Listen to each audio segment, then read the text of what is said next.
ہے کہ میں غدیر اور کربلا کے نام پہ کچھ کر سکوں۔ زندگی کی کتنا عرصہ گزر گیا، بزرگوار تشریف فرما ہے۔ اگر یہ کہیں زندگی کی کمائی دینا چاہتے ہیں، ہمیں جوانی لوٹا دی جائے گی، آواز آئے گی نہیں، زندگی لوٹائی نہیں جا سکتی۔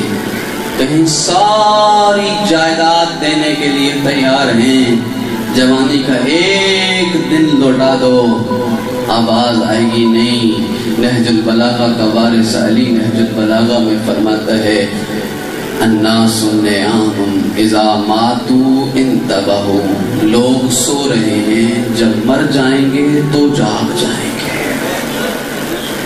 زندگی پلٹ کے نہیں آنی، آج مہلت ہے، آج وقت ہے۔ میں بزرگوں کو تو اپنا یاد کیا ہوا سبق سناتا ہوں، اپنے جوان بھائیوں سے کہوں گا، اپنی ماں بہنوں سے کہوں گا، اپنی زندگی کو ضائع نہ کر، اپنی زندگی کو اپنے نام پہ وقف نہ کر، اپنی زندگی کو نام حسین پہ وقف کر دے۔